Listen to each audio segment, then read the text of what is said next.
We are back on the Spin Room. Thanks for staying with us. It's time for our weekly segment, The Social Contract, where each week we discuss in depth one of the core issues that divides Israeli society. This week, we're looking at the battle over the Sabbath, the day of rest in Israel, although some would like for there to be more rest than others care for, apparently. Joining me in studio is Uri Kedar, Executive Director of Yisrael Chofshit, which translates to Be Free Israel, and Yanki Farber, Foreign Affairs Correspondent for the ultra-Orthodox website Bechadrei Chadarim. Thank you both. Charedim. Sorry, my mistake. Okay. Prompter's mistake. I can blame it on the prompt. Okay. Thank you for joining us. And also here to guide us through this very complex topic is I-24 News anchor Eylon Aslan Levy. Thank you, Eylon, for joining us. Let's first take a look at Eylon's report and break it down when we come back. Israel has many problems that keep its leaders up at night. One of them is the opening hours of supermarkets. It was 4:30 in the morning when Israel's parliament voted to keep food stores closed on Saturdays, Shabbat, the Jewish day of rest. The ultra-Orthodox Shas party had threatened to bolt the coalition if the bill didn't pass. So Prime Minister Benjamin Netanyahu cut short a trip to Brussels to return for the vote. The Israel Beitenu party voted with the opposition, but the bill passed its first reading 59-55. Supermarkets are the latest battleground in Israel's domestic battle on religion and state. On the Jewish Sabbath, shops are closed across Israel and there's no public transport. Most secular Israelis want the situation changed, seeing restrictions on their freedom on weekends as religious coercion. I have one question for the ultra-Orthodox members of parliament. What are you doing in my home? What do you have to look for in my house? What is the next step? Will you come and turn off my kitchen light on Shabbat? Turn off the stove in my house? What is it your business where you do not live? But for Israel's ultra-Orthodox parties, kingmakers in most coalitions, violations of the Sabbath are a red line. The new bill says municipalities must get the Interior Minister's approval for bylaws allowing shops to open on Saturdays. It also says the Interior Minister must not grant that approval unless opening the shops is absolutely necessary. As long as the ultra-Orthodox parties are in government, therefore, stores will remain closed. Tel Aviv, the self-built non-stop city, set off a political ping-pong match when it decided to allow some stores to open on the Sabbath. For years, Tel Aviv had turned a blind eye. Stores paid a small fine for opening illegally, and the city made a hefty profit. When small business owners complained this was unfair, the court ordered Tel Aviv to enforce the law or pass a new one. So it did. But the government refused to accept it, so it passed another bylaw. The government dragged its feet for over 2 years, till the court said Tel Aviv supermarkets could remain open. Live and let live, it said. It's up to local municipalities to make the balance, so citizens can live their lives as they see fit. That was a red flag for ultra-Orthodox parties. They wanted to overturn the court's decision. In a compromise, the new bill wouldn't retroactively close supermarkets in Tel Aviv. It would just stop any other city pulling off the same trick. If the supermarket bill passes its next 2 readings, the balance between Israel's Jewish and democratic characters will take one tilt closer towards the Jewish. Eylon, great report. Thank you for that. So the religious parties claim that opening supermarkets on Shabbat is a violation of the status quo. What exactly are they talking about? I mean, decades ago, Israel's leaders realized they needed to reach a compromise with the ultra-Orthodox community in Israel in order to integrate them into Israel's democracy. The deal was that for them to accept Israel's democracy and institutions, the secular public would give the ultra-Orthodox a certain measure of control over the Jewish character of the state. That means they control questions of life cycle events, marriage, death, etc. And one of the questions is the Sabbath. There's no public transport in Israel on Sabbath. This hot potato is the question of supermarkets. Look, for years, from a bylaw in Tel Aviv dating back over 40 years, shops were meant to be closed on the Sabbath. But at the same time, Tel Aviv turned a blind eye, allowing certain shops to remain open. This crisis escalated when the court said, you can't turn a blind eye, it needs to be formal. And so the debate at the moment is, what was the status quo? Was the status quo that shops could remain open with the municipality turning a blind eye, or was the status quo that shops were meant to remain closed and Tel Aviv violated its own duties by not enforcing the law? Yanki, I want to start with you. Why do religious people care if I buy something in a supermarket on a Saturday? Okay, it's a bit of a tricky question because look, that's my job. Yeah, I understand. Most of the religious people in Israel don't really care what non-religious people are doing. As you can see in Tel Aviv, in Jerusalem, in Haifa, all the big cities, pubs, clubs, what's called, entertainment places, they're all open on Shabbat. Ben Yehuda, Yerushalayim, Tel Aviv, you can hear, everything is open. You don't see a difference between weekday, between Shabbat. In Tel Aviv, now the thing is about, there's a big difference between going on Shabbat. Everybody wants to have a rest on Shabbat in his way. So the Orthodox people go to synagogue, they do nothing, they just eat, sleep, go to synagogue, be with the kids. Some people want to be with the kids at the beach, fine. They want to go out, they want to go touring all over Israel. It's okay, but there's a big difference between going out for entertainment than to open actually business and shops. Because people who are not religious and they want to keep Shabbat by their way, they don't want to work on Shabbat. Actually, the people... Wait, I have to ask you something. What is the difference between paying money to someone to buy a carton of milk to paying to another person buying a ticket for a movie? I'll explain. No, it's not. This is not the problem. The problem is work. Well, there are two people Let me tell you, when I finished my duty in the IDF, I wanted to go to work in Ben Gurion Airport at the X-ray machine. The dream to us, the people, did you pack the package yourself? I came there, they didn't give me the job. I could sue them. They said to me, let me just finish. Yeah, finish. I wanted to work till 2 hours before Shabbat and be back here 2 hours after Shabbat. I don't have a helicopter, I couldn't get there. So I went to work. In the Western world, there's no problem to work on Shabbat. People want to keep Shabbat in their way. They will never be able not to work on Shabbat if everything will be open. Okay, Uri, I want you to respond to that quickly before we go for a break. Go ahead. I think that you pointed out exactly the point. Because what this law actually means that if I want to go and buy a bottle of beer in the supermarket, that will not be available to me. If I want to buy the same beer in a pub next door, then it's fine. I agree that there shouldn't be any difference if I want to do my shopping. If I want to buy milk on Shabbat, that's fine. If not, that's also fine. But I think that the thing is, what we're seeing here is that the ultra-Orthodox parties are trying to dictate my Shabbat and not their own. Yeah, we don't. I think secular people don't understand why you have a problem with supermarkets and train track construction or repairs, but you don't have a problem with, for example, the electricity company working throughout the weekend, with TV companies working, with soccer games going on. Okay, because don't tempt them. The ultra-Orthodox parties might try to shut those down. We have 20 seconds before we go for a break. There's a big difference between publicity and privacy. When nobody sees, it's fine. To work on the train and everybody sees, and also shows. Who sees it on the train? It's like, people see.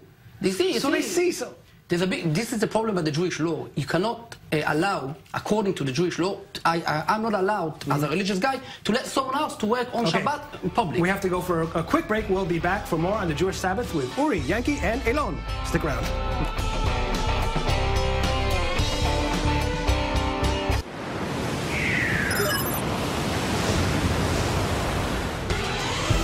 What you need to know, the news, fast and to the point, and the in-depth interviews that will keep you in your seat from the people that you trust.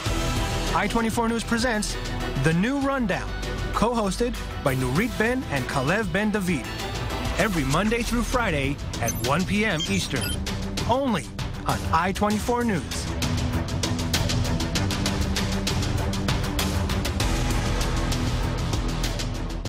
Unflinching, opinionated.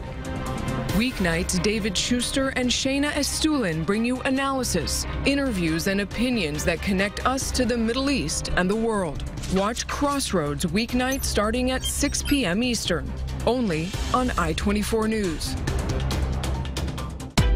I'm Emily Francis on I-24 News. Join us on Trending right here on the show that shines the light on the many amazing people doing positive work to inspire. This is the show about building bridges. Weekdays at 8 a.m. Eastern, only on I-24 News.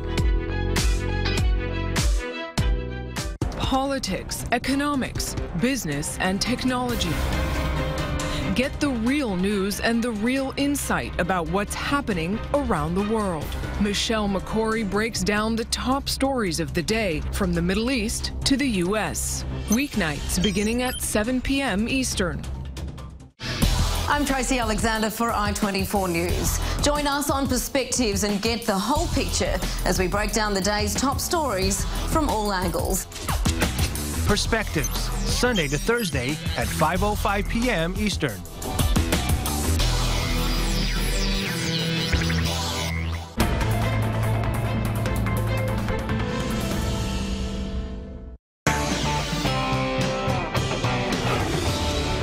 Back on the Spin Room. Thanks for sticking around. Still in our weekly segment, Social Contract, discussing religious coercion in Israel. And still in studio with Uri Kedar, Executive Director of Be Free Israel, Yanki Farber, Foreign Affairs Correspondent for the Orthodox website Bechadrei Charedim, and I-24 News anchor Eilon Aslan Levy. Eilon, let me ask you about some MKs, some members of Knesset. How are the liberal and secular politicians who voted for this bill justifying it? Well, this was a very difficult bill for secular people within the coalition, some secular liberal people within the coalition, to accept. Yesh Atid all voted against, the Labour Party all voted against, but there were a couple within the Likud party who either abstained or voted in favour. Sharon Haskel was known as being one of the liberals within the Likud. She was persuaded to be absent from the plenum because the Prime Minister put a lot of pressure on her. Yehuda Glick, another so-called liberal in the Likud, voted for this illiberal legislation because he was given an offer to restrict advertising on tobacco, which is another piece of illiberal legislation.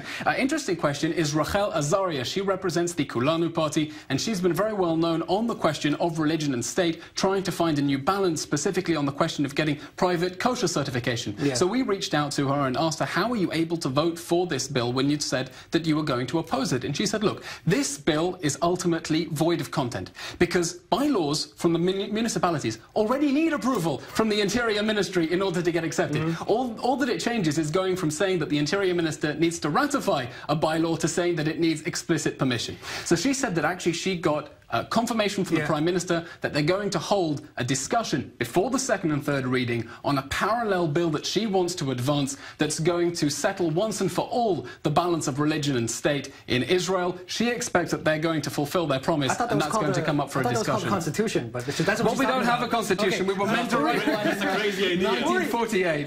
I mean, let's face it. Israel decided that it would call itself a Jewish state. It's a Jewish state.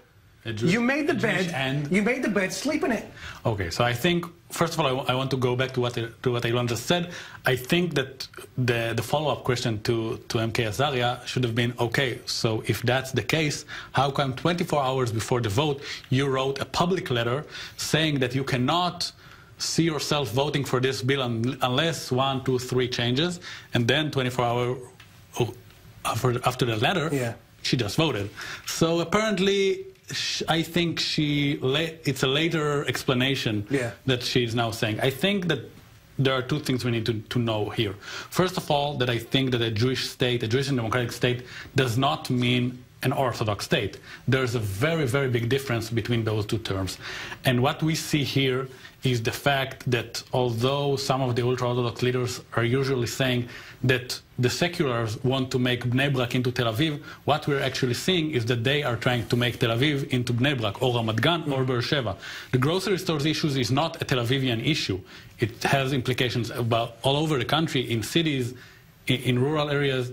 I don't think that it will stop because people will say, okay, Tel Aviv is sort of a safe haven. That's not the case. Yanki, do you think Netanyahu really cares about the Shabbat, or is he just doing this for keeping the coalition stable? Let me tell you something. There was a big rabbi, he passed away a few years ago. He called Rabbi Eliashiv. Everybody in Israel knows him, a big rabbi. He said Netanyahu is a businessman. Netanyahu doesn't care about anything. He's a businessman. Today he's here, tomorrow he's in another place. Sharon, you cannot be, he said, Sharon, he cannot be trusted. So the Orthodox Knesset member didn't want to do anything with Sharon. They had no choice but to make a deal only with Netanyahu, because Netanyahu is a businessman. He doesn't care about anything. He just cares about the moment. Now he has to get his coalition straight. He's going to stay. Now let me tell you something, one more important thing people don't know. The people who are behind this closing business in Tel Aviv and all over Israel are non-religious people. They are people who have little shops and they're not religious. They came to the Orthodox Knesset members, Gafni, Litzman, and Porush, said, please help us to close our business, not because we want to keep Shabbat. Because if we open Shabbat, open our shops, if we close our shops in Shabbat, the big places will kill us. So please help us. Now, the Orthodox... And here's where you see the really interesting fault lines, because it's true that small business owners were angry about the opening of supermarkets in Tel Aviv, but at the same time, look at the alliance they struck with the Haredi politicians. We have Israel Eichler from the United Torah Judaism Party getting up in the Knesset and saying the desecration of Shabbat is a national security threat for Israel, and starts quoting Jeremiah from the plenum of the Knesset in order to prove that violating the Sabbath will bring us to perdition. You brought it up in your report, United Torah Judaism and Shas, for example. Shas pushing these bills through. Shas, according to some polls, not even passing the threshold, may not be even in the next class. These are always small parties using their power as kingmakers, as you call them in the report, to make a very larger majority do things that they do not want to do. Do you feel comfortable with that? Yes, and I'll tell you why. Because this is democracy. That's democracy? This is how Israel is voting. You want to do? Change the law. Say that, like in America, only 2 parties can vote, and you can just join them. There is no law in the United States that says that there can be only 2 parties. No, it doesn't say, but it happens. But the fragmentation within Israel is a result of Israel's very divided population. All the Jewish people in the United States, they vote Clinton this time, and Trump. Everybody went, and everybody gets his people. Uri. I think that your point is exactly right, because they are punching over their weight. They are a very, very small minority, and I think that you shouldn't stop the counting by counting on only the ultra-Orthodox parties. There's also Abait Yehudi. Abait Yehudi, the Jewish Home. Yes, is not less extreme on religious issues, by the way. And that's even before we get onto the question of the many pro-traditional people in the Likud who supported this quite happily. Right, but I think that those people, as opposed to the people in the Jewish Home, are not. Most of them, I think, if you will choose to follow them closely, they do not follow the strict Orthodox Shabbat law. They do nothing about it, actually, if you can see. Smotrich, Bennett, they don't care about Shabbat. Okay, Uri, I want to ask you something on the flip side, if I may. If Israel starts opening everything on Shabbat, stores, public transportation, the secular people might lose something that they're not really ready to lose, and that is 1 day off with their families that they want to have. And I will not be able to get a job here. But I think there's an issue of discrimination that he also has to answer. Yes. So I think we need to answer those points. First of all, discrimination is illegal, and people can discriminate now. If you want to be someone who's discriminating the people who wants to work in their place, you are able to do it now. You will be able to do it always. We do not want Shabbat to look as it is Tuesday. No, but Uri, there's a serious question about if you decide that shops can open on Shabbat, do you have protections that a worker who wants to take off a day of rest will be able to take up a full-time job and be legally guaranteed a day off? Not only that, they'll only hire people who are willing to work. Right, but that's also possible under current legislation. The current legislation in Israel does force the employer to give the employee a day off, and it depends on how does that work. I do think that what we need to understand here is that there are limitations, as we saw in Tel Aviv. Tel Aviv limited the amount of shops that are able to open, and we do not want it to be exterminated. Okay, we have to go for a quick break. When we come back, more on religious coercion in Israel. Stay around here on The Spin Room.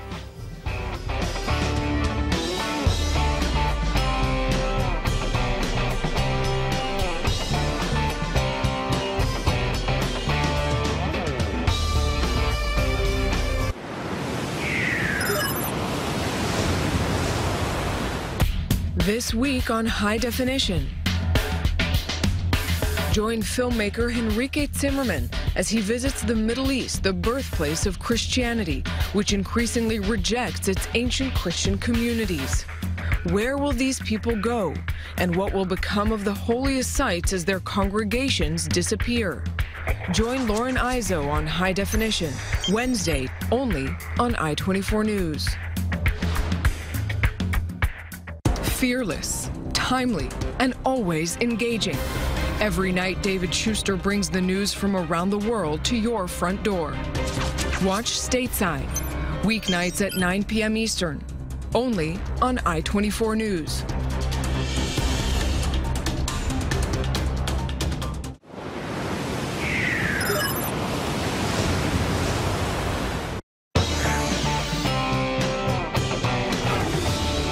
We're back on The Spin Room, still discussing religious coercion in Israel. Elon, back to you. Is this a straightforward case of secular versus religious, or is it more complicated? I mean, many people would like it to be a question about religion. As I quoted earlier, the Haredi politician who quoted the book of Jeremiah to try to justify restrictions on Shabbat. But it's more complicated than that. This started with a legal battle that was waged by an association of small business owners in Tel Aviv. They weren't necessarily religious, but they said, we're already struggling, we're already on the verge of bankruptcy, and if we don't open on Shabbat, on our 1 day of rest, we're going to go under because people will do their shopping on Saturday. Their argument was that this represents unfair competition, that they are not able to take a day of rest as business owners, that other people can't take a day of rest if they're forced to be employed in supermarkets, if they want to be able to keep afloat. And that's a serious argument that has nothing to do with religion. Many other countries around the world also have restrictions on Sunday trading. The United Kingdom, the United States, many countries limit the hours that shops can be open on Sunday because they recognize there is a need for a day of rest, and that has nothing to do with religion.